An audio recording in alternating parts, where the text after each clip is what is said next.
Hello friends, welcome to SSC coaching centre. दोस्तों, आज मैं आपको रीजनिंग के सवाल सिखाऊंगा और स्क्रीन पे जो क्वेश्चन लिखा हुआ है बहुत इंपॉर्टेंट है। देखो, बीच में मिसिंग नंबर है, बीच में यहाँ कौन सी संख्या आएगी ये बताना है। ठीक है, तो देखो सबसे पहले मैं क्या दिमाग लगाऊंगा कि मुझे ये सोचना है कि ये बीच में 63 कैसे आया है, यहाँ पे बीच में 63 कैसे आया है। उसी तरीके से बीच वाली संख्या पता लगेगी। अब कुछ बच्चों का दिमाग तुरंत कनेक्ट हो जाएगा कि भाई यहाँ पे भी 63 है, यहाँ पे भी 63 है, तो यहाँ पे भी 63 आ जाएगा और ऑप्शन में भी 63 दिया गया है। बस अगर आपने ऐसा सोच लिया तो आप एग्जाम में पास नहीं हो सकते। बिना कैलकुलेशन किए आपने सोच लिया ना तो आप एग्जाम में पास नहीं हो सकते। एग्जामिनर तो जानबूझकर ही ऐसे ऑप्शन देता है, ऐसे क्वेश्चन देता है। तरीका ढूंढिए क्या है। आपको देखो क्या करना है, कुछ ऐसा काम करना है जिससे ये पता लगे कि यह 63 कैसे आया, और जिस तरीके से 63 आया उसी तरीके से यहां पे भी 63 आना चाहिए और उसी तरीके से ये संख्या पता लगेगी। ठीक है, यहां तक किसी को कोई समस्या नहीं होगी। देखिए अब आपको करना क्या है, ये कितना आपके पास 23 है, ये कितना आपके पास 23 है। इस 23 का क्या करेंगे आप, 2 गुना कर दीजिए। 23 का क्या करो, 2 गुना। इधर लिखता हूं, 23 का कर दो 2 गुना। कर दिया, कितना हो गया 2 गुना, 46 हो गया। और ये जो 34 है ना, इसका आधा कर दो, इसका कर दो 2 गुना, इसका कर दो आधा। ठीक है, 34 का कर देंगे हम आधा। ठीक है, तो ये कितना हो जाएगा, 17 हो जाएगा कि नहीं हो जाएगा। अब 46 और 17 को आप प्लस करिए, 6 और 7 का 13 हासिल लगा 1, 1 और 4 5 हासिल 6, 63 हो गया। इस तरीके से ये मिला। बिल्कुल वही काम यहां करो, 27 का 2 गुना कर दो। 27 का 2 गुना करोगे तो 54, इसका आधा करोगे तो 9, दोनों को जोड़ दो, ये भी 63। बिल्कुल वही काम यहां पर करो, इसका 2 गुना करो, 31 का 2 गुना 62। ठीक है, और 28 का आधा 14, दोनों को जोड़ दो, 4 और 2 6, 1 और 6 7, 76 हो गया। बिना कैलकुलेशन करोगे या कैलकुलेशन के साथ करोगे, बिना कैलकुलेशन करते तो आपको आंसर 63 मिल रहा था, और जब आपने कैलकुलेट किया तब आपको पता चला कि सही आंसर तो इसका 76 है। समझ गए ना। तो कभी भी तुक्का मत लगाना, पहले करने का तरीका सीखिए, उसके बाद ही आंसर सही आएगा। अब देखते हैं अगला सवाल। अगला सवाल है 1 के बाद 5 हुआ, फिर 29 हुआ, फिर क्वेश्चन मार्क। संख्या देखो किस क्रम में बढ़ रही है उसे देखिए। अगर मैं ध्यान से देखूंगा तो मेरे पास सबसे पहले 1 है। अगर मैं 1 का स्क्वायर करूंगा तो 1 मिलेगा, और उसमें 0 को ऐड कर दूंगा तो मुझे 1 ही मिल जाएगा। फिर उसके बाद अगर मैं 2 का स्क्वायर करूंगा तो मुझे 4 मिलेगा। उसके बाद मैं 1 को प्लस करूंगा तो 5 मिलेगा। ठीक है, उसके बाद अगर मैं 3 का क्यूब करूंगा, 3 का क्यूब, तो मुझे क्या मिलेगा, 27 मिलेगा, और उसमें अगर मैं 2 जोड़ूंगा तो मुझे 29 मिलेगा। उसके बाद मैं क्या करूंगा, 4 का क्यूब करूंगा। देखो अब समझ में आई बात, अब यहां पे बात समझ में आई।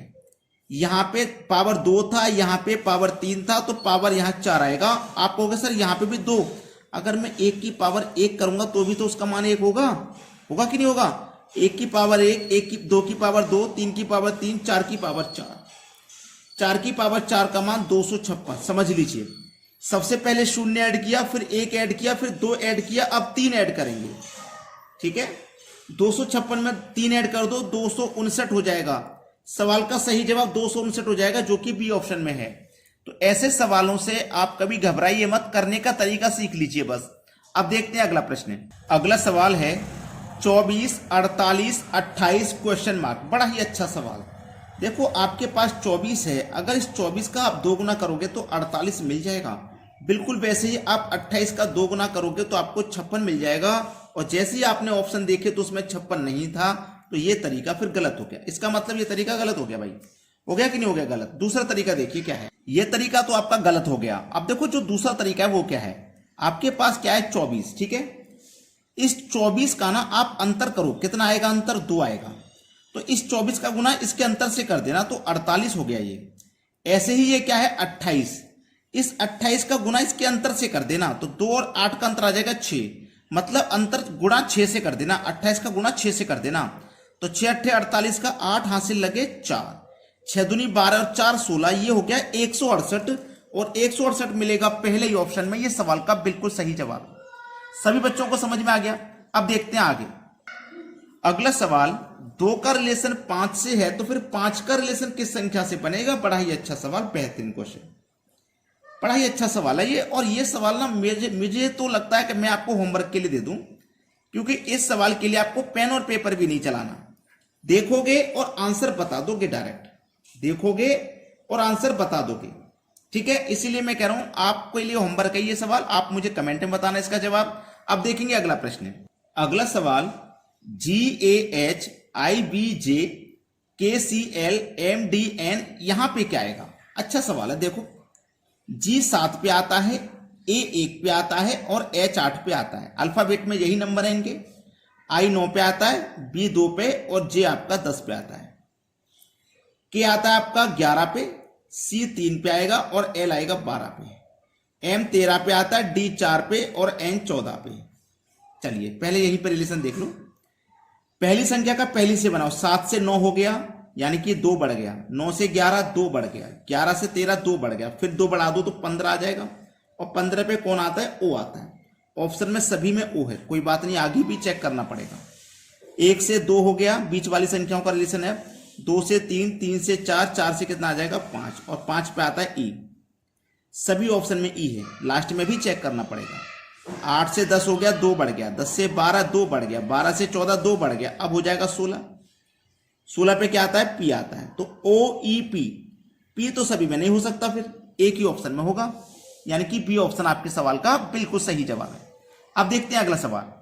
अगला सवाल है 125, 64, 459 क्वेश्चन मार्क। पहले तो आपके दिमाग में आया होगा भाई 125 फिर 64, ये तो स्क्वायर और क्यूब में है। ये क्यूब है 5 का और ये आपका 8 का स्क्वायर है या 4 का क्यूब कह लो, इस तरीके से। लेकिन बाद में जैसे आपने देखा यहां तो स्क्वायर और क्यूब नहीं है। अब देखो क्या रिलेशन है, ये 1 है, ये 2 है और ये 5 है। सभी को जोड़ना कितना हुआ? 5 और 2 7 और 1 8। अब कर दो, 8 का स्क्वायर कितना मिलेगा? 64 मिलेगा ये वाला। ऐसे इनको जोड़ो, 4 ये 5 और ये 9, जोड़ना सबको कितना हो जाएगा? 18। 18 का स्क्वायर कर दो तो ये मिलेगा आपको 324, यानी कि पहला ऑप्शन बिल्कुल सही जवाब हो गया। आप कहोगे सर हमने तो वीडियो को लाइक ही नहीं किया अभी, तो लाइक कर दो भाई और शेयर भी करिए। ठीक है, लाइक और शेयर खूब करिए और हमें बताइए कमेंट करके आप हमारे वीडियो किस शहर से देख रहे हैं। ठीक है दोस्तों, धन्यवाद।